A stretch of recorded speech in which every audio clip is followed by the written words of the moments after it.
पिंटू एक अंडे का व्यापारी था। वो मुर्गियां भी पालता था। पिंटू रोज की तरह उस दिन भी मुर्गियों के अंडे इकट्ठे कर रहा था।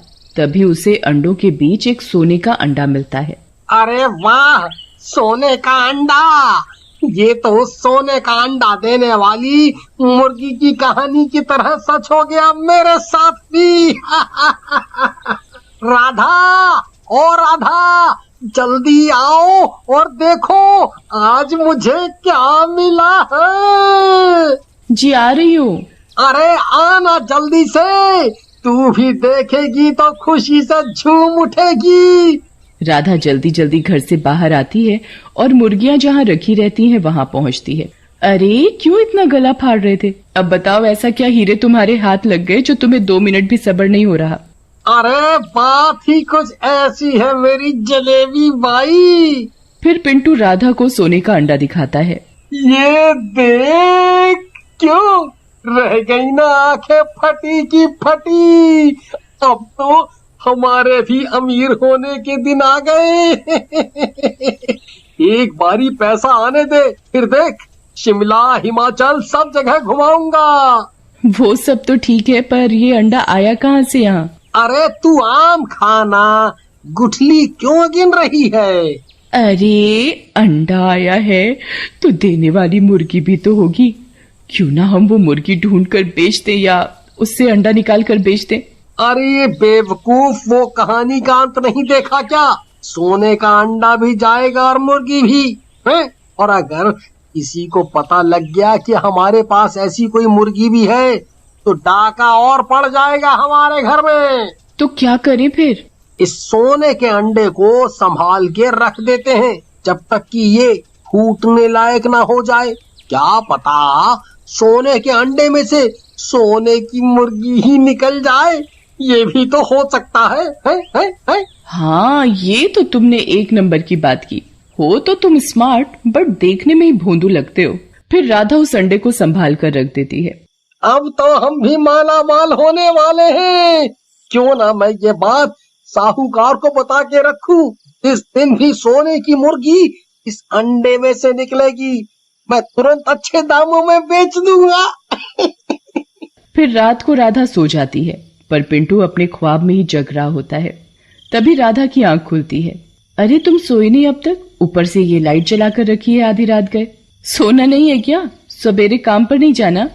अरे अपनी किस्मत अब जागी है, इसलिए अपन भी जागेगा। अब मुझे अंबानी बनने से कोई नहीं रोक सकता। ओहो, सर फिर गया है तुम्हारा।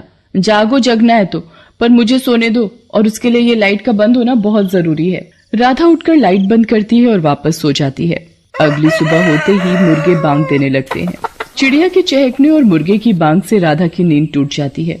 ओहो, लगता है सुबह हो गई। जरा देखूं तो सोने की मुर्गी बाहर निकली कि नहीं। वो जाके सोने का अंडा देखती है कि फूट गया या नहीं। पर जैसे ही राधा वो जगह देखती है, वहाँ उसे अंडा रखा नहीं मिलता। अरे उठो, जल्दी उठो, देखो सोने का अंडा गायब है।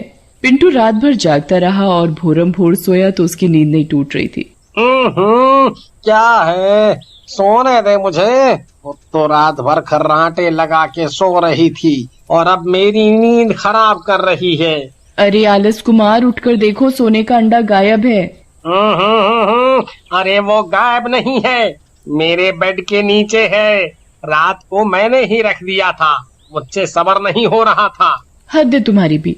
अंडे से मुर्गी तो अपने हिसाब से निकलेगी, वो भी चूजा होगा। राधा उस अंडे को फिर से उठाकर रख देती है। ये खबर उनके एक पड़ोसी को पता चल जाती है। अरे वाह, सोने का अंडा, भला ये कैसा होता होगा? लखन अब एक मौके की तलाश में था। इधर दोपहर हो चली, पर पिंटू अभी तक सोकर नहीं उठा। आज सारे अंडे उठाने को पड़े हैं, बेचने को पड़े हैं, और ये आदमी है कि घोड़े बेचकर सो रहा है। राधा गुस्से में बाल्टी भरकर पानी लाती है और सोते हुए पिंटू के ऊपर डाल देती है। पिंटू भड़बड़ा कर उठता है। क्या हुआ, क्या हुआ? सोने की मुर्गी निकल आई क्या? है सोने का अंडा फूट गया क्या? अंडे का पता नहीं, पर मेरे कर्म जरूर फूट गए हैं तुमसे शादी करके। राधा पिंटू को जबरदस्ती उठाकर मुर्गी घर में ले जाती है रोज का काम करवाने। इधर लखन को मौका मिल जाता है और वो पिंटू के घर में घुस जाता है। अब तो वो अंडा मेरे हाथ लगना ही है, और उस सोने के अंडे को बेचकर कोई अमीर बनेगा तो वो हूँ मैं। हाँ। पर वो अंडा रखा कहाँ है? लखन सोने का अंडा ढूंढना शुरू करता है, कभी बेड के नीचे तो कभी गेट के पीछे। आखिरकार उसे वो अंडा मिल ही जाता है। चलो, मिल ही गया। देर आए पर दुरुस्त आए। लखन सोने का अंडा लेकर पिंटू के घर से चुपचाप निकल ही रहा था कि राधा घर में आ जाती है। चोर चोर चोर! लखन राधा की आवाज सुनकर भागने की कोशिश करता है। तभी राधा उसके हाथ में सोने का अंडा देखती है। राधा डंडा उठाती है और लखन की पीठ पर 2-4 मारती है। क्यों रे, मेरे घर में आकर मुझसे म्याऊं?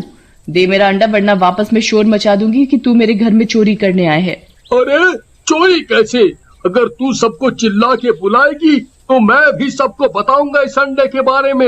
अगर मेरा नहीं तो तेरा भी नहीं। राधा एक पल को सोच में पड़ जाती है। तभी पिंटू पीछे से आता है और लखन के हाथ से अंडा छीनने लगता है। छोड़ दे सोने के अंडे को, इस पर सिर्फ मेरा अधिकार है। छीन छान में सोने का अंडा फर्श पर जोर से गिर पड़ता है और उसमें से एक सुनहरे रंग का पक्षी निकलता है जिसके पंख भी होते हैं। अरे आ गई मेरी सोने की मुर्गी। ये मुर्गी नहीं, कुछ और जानवर है। जो भी है, ये सुनहरी है, मानो खरा सोना हो। अब मैं इसे बाजार में बेचने जाऊंगी। जैसे ही तीनों उसे पकड़ने के लिए आगे बढ़ते हैं, वो मुंह से आग के गोले फेंकने लगता है, क्योंकि वो कोई आम पक्षी नहीं बल्कि एक डायनासोर था। अरे भागो, ये क्या बला है? अरे ये सोने के अंडे में से नरक निकला है। नरक में ही आग होती है, मैंने टीवी में देखा था। तभी वो डायनासोर लखन के ऊपर मुंह से आग के गोले फेंकता है। अरे भागो रे भागो, ये कैसा जानवर है? बचपन में ही आग से खेल रहा है।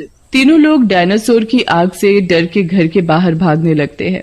डायनासोर मुंह से आग फेंकता हुआ उड़ते हुए बाहर आ जाता है। पूरे गांव में आतंक सछा गया। राधा भागकर सोनी के घर का दरवाजा बजाती है। सोनी सोनी, जरा दरवाजा तो खोलो। सोनी राधा की आवाज सुनकर खिड़की से झांक कर देखती है। अरे बाप रे, ये इतना बड़ा उड़ने वाला पक्षी कौन है? ऊपर से मुंह से आग फेंक रहा है। सोनी दरवाजा तो खोलती नहीं, उल्टा खिड़की के दरवाजे भी बंद कर देती है। राधा माफ कर दे, मैं तेरी कोई मदद नहीं कर सकती। वहाँ से कोई मदद ना पाकर राधा चौधराइन के घर जाती है। अरे कोई तो मेरी मदद करो, वरना वो नरक मुझे और मेरे पति को संभालेगा अपनी आग में। कोई मदद करो मेरी। इधर लखन और पिंटू डर के मारे भागते भागते जंगल पहुंच जाते हैं। डायनासोर भी उड़ता उड़ता जंगल में पहुंच जाता है। डायनासोर के मुंह से आग इतनी तेज निकल रही थी कि उसकी आग से जंगल के एक पेड़ में आग लग जाती है। तभी चमन जंगल के रास्ते से गुजरता है। अरे आग, जंगल में आग लग गई, मुझे जाके गांव वालों को बताना चाहिए। चमन भागे भागे गांव आता है और गांव वालों को आग लगने की खबर देता है। अरे भैया, मेरी तो बकरियां जंगल में चर रही थीं, कहीं वो ना जल जाएं। सोहिल बिना एक भी सेकंड गवाए जंगल की ओर भागता है। अरे भाई साहब, मैं तो चूल्हे पर खाना बनाती हूँ, जंगल जल गया तो मैं लकड़ियाँ कहाँ से लाऊंगी? वो भी भागने लगती है लकड़ियाँ लाने। इधर जंगल में लखन और पिंटू अपनी जान बचाकर एक गुफा में छुप जाते हैं। डायनासोर गुस्से में उन दोनों को ढूंढ रहा था। धीरे धीरे जंगल में आग फैलने लगती है। एक पेड़ से दूसरा पेड़, एक झाड़ी से दूसरी झाड़ी। देखते ही देखते आग काफी जंगल को दहला देती है। भगवान, मैं क्या करूं? सबको अपनी अपनी पड़ी है। किसी को बकरी गाय की चिंता है, किसी को लकड़ियों की। पर वहाँ मेरा पति, मेरा सुहाग खतरे में है। कैसे बचाऊं उन्हें? भगवान जी, इतनी पूजा करी है आपकी, इतने व्रत रखे हैं, कोई तो सुझाव डालो दिमाग में। फिर राधा को एक सुझाव आता है। राधा भागी भागी अपने घर जाती है। मेरा फोन कहाँ है? फोन कहाँ रखा था मैंने? राधा जल्दी जल्दी अपना फोन ढूंढ रही होती है। कभी तकिया के नीचे, कभी रसोई में जाकर देखती है। कुछ देर ढूंढने पर उसे उसका फोन मिल जाता है। अब मैं आग बुझाने वाली गाड़ी का नंबर ढूंढूं जरा।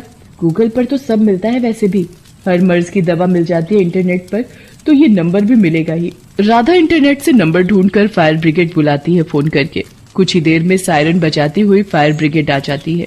गाड़ी से 2 गार्ड निकलते हैं और जंगल में आग बुझाने लगते हैं। बौछार अपनी ओर आता देख डायनासोर की नजर उस गाड़ी पर जाती है। डायनासोर गुर्राने लगता है और तेज तेज आग उगलने लगता है।